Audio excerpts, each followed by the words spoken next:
El pacto de la bruja. Nunca olvidaré aquel fatídico día en que decidí recurrir a la bruja del pueblo. Mi amor por Diego era tan devorador que estaba dispuesta a venderle mi alma al mismísimo diablo con tal de tenerlo a mi lado. La desesperación me cegó por completo. La bruja era una mujer de mirada inquietante, con la piel curtida por los años y las arrugas dibujando un mapa de misterios en su rostro. Su choza olía a hierbas y especias, con un toque de algo más siniestro que no lograba identificar. Me preparó un brebaje y me advirtió de las terribles consecuencias, pero yo las ignoré completamente, embriagada por mi pasión enfermiza. Con manos temblorosas pero precisas, la bruja mezcló los componentes en un pequeño caldero de hierro. Vertió un líquido oscuro, casi viscoso, seguido de una cucharada de un polvo plateado que chisporroteaba al entrar en contacto con el líquido. Mientras murmuraba palabras incomprensibles, el brebaje comenzó a burbujear y emitir un vapor que se esparcía por la estancia, llenando el espacio con un olor a tierra mojada y algo indefiniblemente amargo. Finalmente, la bruja tomó una pequeña cuchara de madera y removió la mezcla con una deliberación que parecía casi sagrada. El líquido se tornó de un verde oscuro, con destellos de luz que parecían captar y reflejar las llamas de las velas.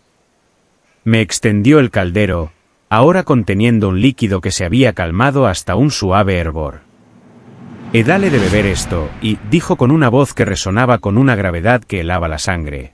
Pero recuerda, todo acto de magia tiene su precio, y este es particularmente alto». Al principio, el efecto del brebaje fue como un milagro. Diego, quien antes apenas notaba mi presencia, de repente comenzó a mirarme con una ternura y un deseo que nunca había mostrado. Cada gesto, cada palabra suya estaba imbuido de amor y devoción. Los días se llenaron de risas, de largos paseos bajo el sol del atardecer y de cenas a la luz de las velas donde nuestras conversaciones se extendían hasta altas horas de la noche. Todo mi mundo giraba en torno a esta nueva realidad, donde Diego era el sol que iluminaba mi existencia. No pasó mucho tiempo antes de que nos casáramos en una ceremonia íntima, llena de promesas y susurros de amor eterno. La vida parecía un cuento de hadas hecho realidad. La llegada de nuestros hijos solo añadió más alegría a nuestro hogar. Me embargaba una felicidad abrumadora al ver a Diego convertirse en un padre cariñoso y dedicado, siempre atento a las necesidades de nuestros pequeños. Sin embargo, tras la dulzura de los primeros años, algo empezó a cambiar de manera imperceptible al principio. Diego comenzó a mostrar un lado de su personalidad que nunca había visto. Lo que inicialmente parecían ser simples muestras de preocupación por mi bienestar, gradualmente se transformaron en una vigilancia constante. Sus palabras, una vez llenas de amor, ahora tenían un filo de sospecha y control. Con el tiempo, su comportamiento se volvió más restrictivo. Los celos lo consumían, cada conversación que mantenía con otro hombre se convertía en un interrogatorio exhaustivo. Diego empezó a insistir en que le informara de todos mis movimientos, y las salidas sin su explícito permiso se convirtieron en fuente de grandes conflictos. Mi mundo, que una vez se expandió bajo el calor de su amor, ahora se contrajo hasta los confines de nuestra casa. La situación empeoró con el tiempo. Las discusiones se tornaron más frecuentes y más intensas, cada una dejando una cicatriz más profunda que la anterior. Los gritos llenaban las habitaciones, rompiendo la paz de nuestro hogar, y el miedo se instaló en el corazón de nuestros hijos, que aprendieron a caminar sobre puntas de pie y a hablar en susurros para no desatar la ira de su padre. Me encontré atrapada en una realidad distorsionada, donde cada día traía consigo la incertidumbre de no saber qué desencadenaría la siguiente tormenta. Mi hogar, que debía ser mi santuario, se convirtió en una prisión de la que no podía escapar, rodeada de gritos y un miedo constante que me robaba el aliento y la esperanza. Mis hijos, dos almas inocentes, eran espectadores involuntarios de una tragedia que se desarrollaba día tras día dentro de las sombrías paredes de nuestra casa. Sus pequeños ojos, que una vez brillaban con la promesa de alegría y descubrimiento, gradualmente se opacaron bajo el peso del temor y la incertidumbre. Se escondían bajo las mesas o se acurrucaban en los rincones más oscuros de sus habitaciones, tratando de hacerse invisibles al oír los primeros indicios de una disputa. Aprendieron a leer el ambiente, a detectar el más mínimo cambio en el tono de voz de su padre, que servía de preludio a otro estallido de ira. Las palizas eran eventos aterradores que sacudían el núcleo de nuestro hogar, dejando un eco de gritos y llantos que se prolongaba mucho después de que el silencio regresara. Los insultos, afilados como cuchillas, cortaban el aire y se clavaban profundo en nuestros corazones, dejando cicatrices invisibles pero dolorosamente palpables. En medio de esta tormenta de emociones negativas, mis hijos se abrazaban entre sí, buscando consuelo en su mutua presencia, compartiendo la carga de un secreto oscuro y pesado. Varias veces, movida por un desesperado deseo de proteger a mis pequeños y liberarnos de ese ambiente tóxico, intenté huir. Planeaba con cuidado, esperando el momento adecuado cuando Diego estaría fuera o demasiado distraído para notar nuestra ausencia. Empacaba lo esencial, tomaba a mis hijos de la mano, y nos deslizábamos fuera de la casa con el corazón latiendo frenéticamente por el temor de ser descubiertos. Sin embargo, cada intento de fuga era en vano. De una manera u otra, terminábamos de vuelta en la misma casa, como si una fuerza invisible nos arrastrara de regreso a las garras de aquel amor maldito. A veces era la manipulación de Diego, otras, las circunstancias externas que no podía controlar. Nos viamos forzados a regresar, cada vez con menos esperanzas, y más resignados en nuestra sombría realidad. Esta serie de intentos fallidos dejaba una marca más profunda cada vez, erosionando lentamente cualquier atisbo de esperanza que pudiera haber surgido en nuestros corazones atormentados. Estábamos atrapados en un ciclo vicioso del cual parecía imposible escapar, viviendo día tras día bajo la sombra de un amor que se había torcido en algo irreconocible y profundamente destructivo. Empujada por la desesperación y la urgencia de encontrar una salida a nuestra prisión de horror, busqué nuevamente a la bruja del pueblo. La encontré en su misma choza sombría, rodeada de aquellos frascos misteriosos y hierbas secas colgando del techo como espectros del pasado. La atmósfera densa y cargada de sus rituales antiguos me recibió como una manta pesada, sofocando mis esperanzas con cada paso que daba hacia ella. Con voz temblorosa, cargada de miedo y súplica, le expliqué cómo el hechizo había transformado nuestro amor en una prisión de terror y sometimiento. Imploré con lágrimas en los ojos que deshiciera lo que había hecho, que liberara a mi familia de la maldición que nos consumía día tras día. La bruja me miró con sus ojos penetrantes, su mirada parecía atravesarme, evaluando el peso de mi alma con una frialdad que helaba la sangre.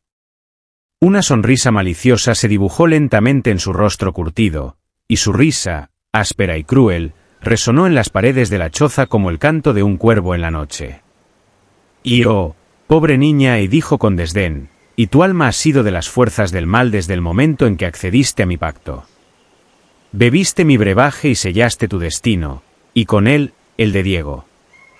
La única forma de liberarte es ofrecer algo de igual o mayor valor que lo que se te ha dado. Mi corazón se detuvo cuando continuó, sus palabras cayendo sobre mí como pesadas piedras. Y el precio para romper tu maldición no es menor que el alma de tu propia madre.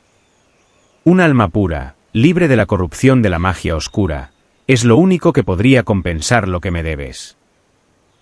El terror y la incredulidad se entrelazaron en mi pecho. ¿Cómo podría considerar siquiera tal sacrificio?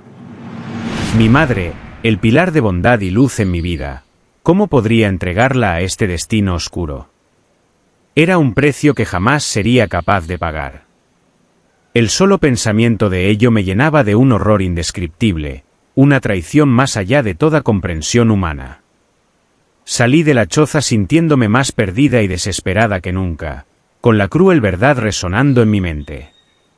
No había escapatoria posible que no implicara un mal aún mayor. Estaba irremediablemente atrapada, con cada opción ante mí más oscura y terrible que la anterior.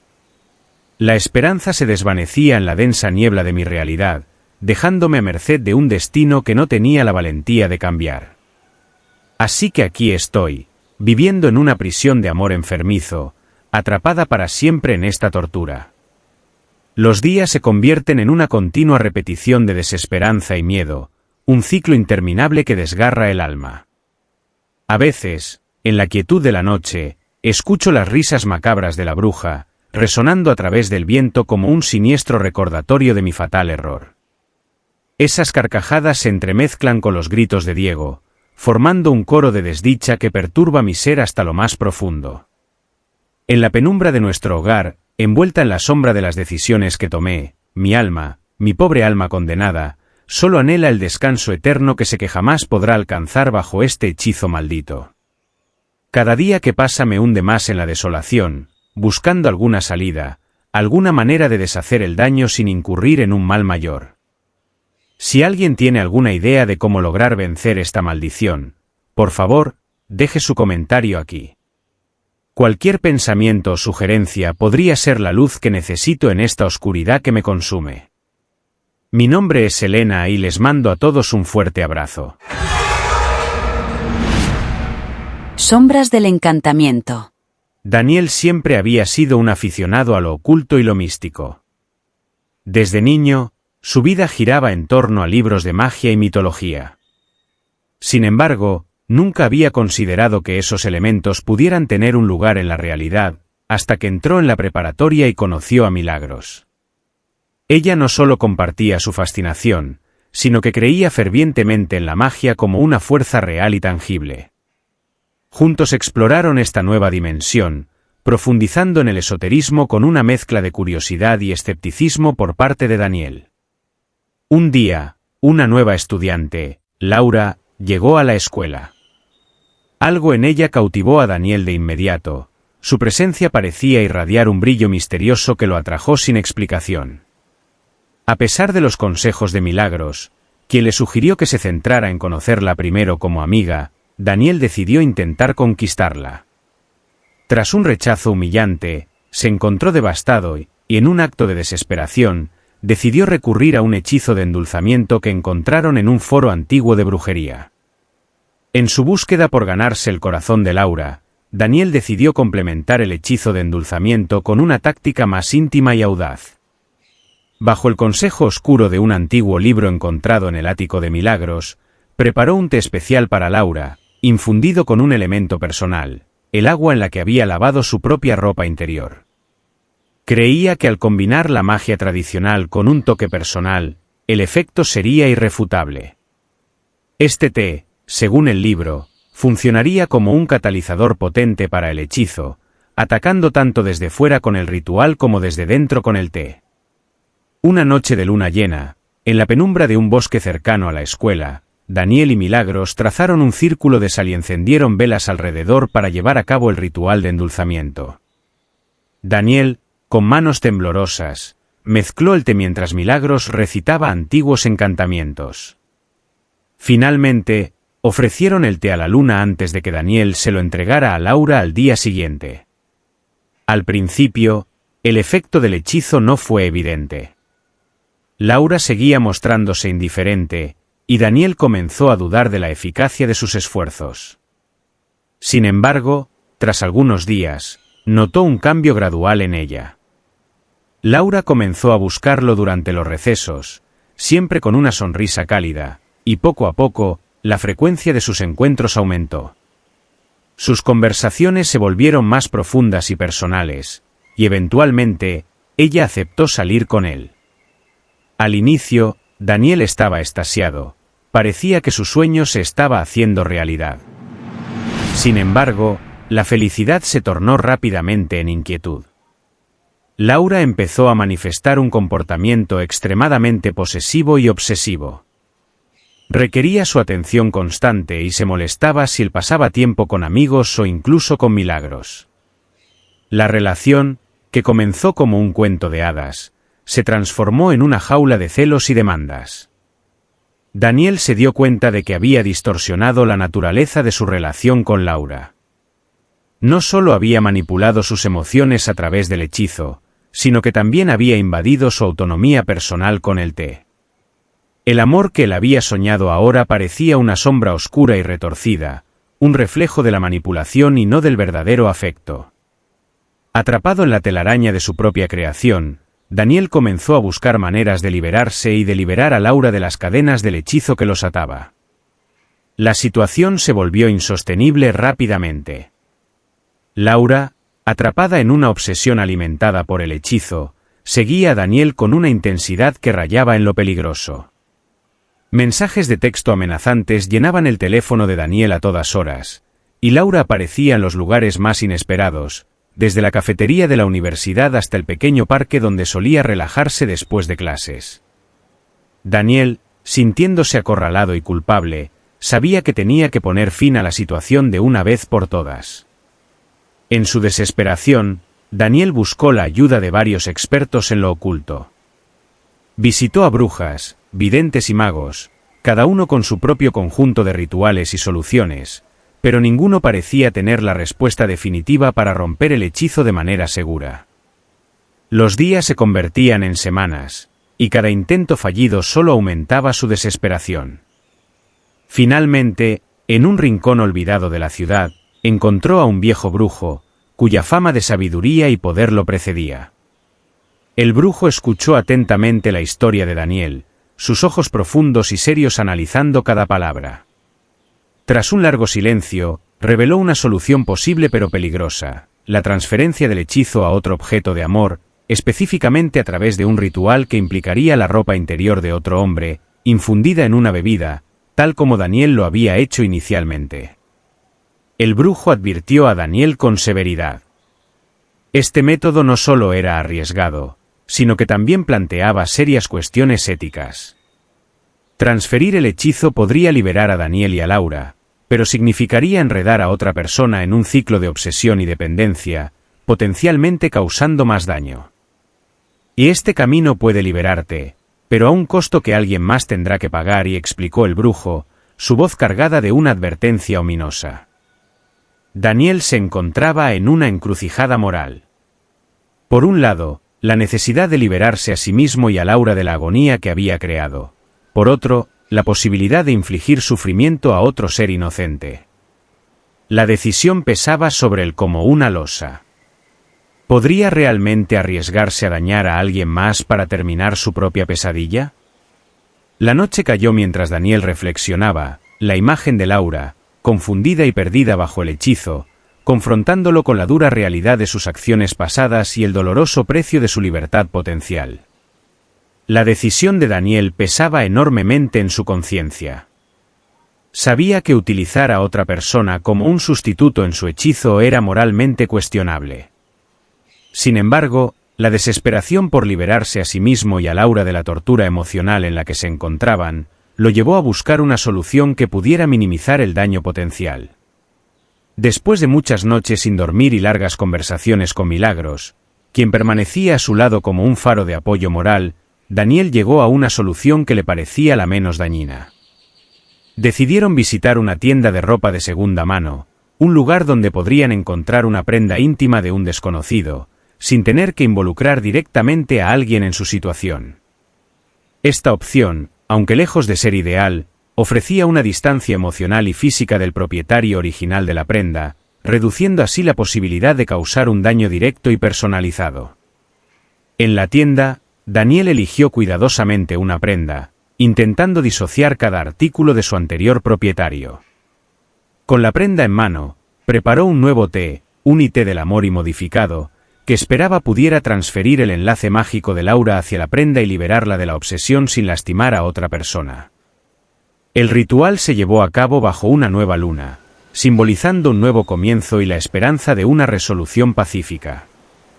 Milagros ayudó a Daniel a realizar el ritual, mezclando el té con las esencias y recitando conjuros diseñados para redirigir el hechizo. Una vez más, ofrecieron el té a las fuerzas de la naturaleza, pidiendo clemencia y ayuda en su empeño por corregir el error cometido. Durante las semanas siguientes, Daniel observó un cambio gradual en Laura. Ella comenzó a mostrar signos de desapego, sus mensajes se volvieron menos frecuentes, y las apariciones inesperadas cesaron. Finalmente, Laura se apartó completamente de la vida de Daniel. Aunque aliviado, Daniel no podía dejar de sentir una profunda tristeza por todo lo que había ocurrido. El alivio vino con su propio peso de culpabilidad y reflexión sobre las acciones que había tomado. En un giro irónico del destino, Daniel descubrió más tarde que el boxer que había comprado en la tienda de segunda mano para su ritual de liberación no era otro que el de su propio padre. Atilio había desechado la prenda, que fue recogida por un recolector y vendida en una feria de pulgas, lugar donde Daniel, sin saberlo, la adquirió. Este descubrimiento lo golpeó con la cruel ironía de cómo las decisiones aparentemente aleatorias pueden estar interconectadas, tejiendo una red de consecuencias que atrapó a su familia en un ciclo de dolor y confusión. Este pequeño pero significativo detalle resalta la complejidad del tejido de la vida, donde cada acción, por más mínima que parezca, está entrelazada con el destino de otros. En el caso de Daniel, un simple acto de desesperación no solo repercutió en su vida amorosa, sino que también influyó, de manera inesperada y devastadora, en la dinámica familiar. Este episodio sirve como un sombrío recordatorio de que nuestras decisiones tienen un alcance que a menudo supera nuestra comprensión inicial, y que el intento de manipular el curso natural de los eventos puede llevar a resultados que nunca hubiéramos anticipado. El caserón embrujado. Había una vez, en un antiguo caserón en ruinas, donde yo trabajaba como restauradora, me mudé con mi familia para iniciar un ambicioso proyecto de renovación. El lugar, impregnado de un aire de misterio y decadencia, parecía el escenario perfecto para revivir su antigua gloria. Sin embargo, no pasó mucho tiempo antes de que comenzaran a suceder cosas extrañas, objetos que se movían solos, susurros en la noche y una sensación de opresión constante que se adhería a las sombras de los pasillos. Con el paso de los días, mi curiosidad me llevó a descubrir la historia del caserón, que había sido el hogar de Enriqueta y Eduardo, una pareja adinerada del siglo XIX. Su amor, apasionado y envolvente, había sido también turbulento debido a los celos y la posesividad de Enriqueta. En un intento desesperado por retener a Eduardo, Enriqueta recurrió a un hechizo de endulzamiento, buscando encadenarlo a su lado para siempre. Sin embargo, el hechizo resultó tener un efecto perverso, corrompiendo su amor y transformándolo en una obsesión enfermiza. Fue durante una tarde particularmente sombría cuando mi descubrimiento cambió todo el curso de nuestra estancia en el caserón. En uno de los salones más antiguos, mientras retiraba el empapelado descolorido de una pared, mis dedos toparon con un hueco detrás de una moldura suelta. Al investigar, encontré un viejo diario, cubierto de polvo y telarañas, escondido como si alguien hubiese querido preservar sus secretos de miradas indiscretas. Su cubierta de cuero estaba gastada, las esquinas dobladas por el paso del tiempo. Al abrirlo, las páginas crujieron bajo mis dedos. La tinta, algo desvanecida, revelaba una caligrafía elegante que detallaba con meticulosidad y fervor la vida de Enriqueta. Las primeras entradas hablaban de un amor idílico con Eduardo, llenas de esperanza y sueños compartidos. Sin embargo, a medida que avanzaba la lectura, el tono cambiaba drásticamente. La escritura se volvía errática, las palabras se entrelazaban con dibujos de ojos y corazones rotos, mostrando el lento descenso de Enriqueta hacia la locura. Hablaba de rituales nocturnos, de pócimas y conjuros, intentando asegurar el amor de Eduardo, quien, según sus palabras, comenzaba a alejarse de ella. Más alarmante aún era la confesión de haber utilizado un hechizo de endulzamiento, no solo para afianzar su relación, sino para encadenar su voluntad a la suya. El diario terminaba con una entrada llena de remordimiento y terror, presagiando que algo había ido terriblemente mal con el hechizo, transformándolo en una maldición que había consumido ambos espíritus. Este descubrimiento arrojó una luz ominosa sobre los fenómenos que habíamos experimentado en la casa.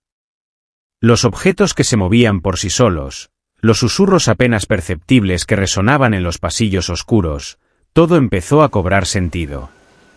Estos fenómenos, antes meras molestias, se intensificaron.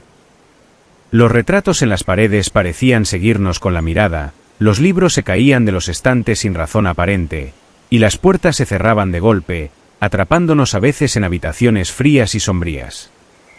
Era evidente que los objetos de la casa, impregnados del poder residual del hechizo corrupto, actuaban como extensiones de la voluntad de Enriqueta.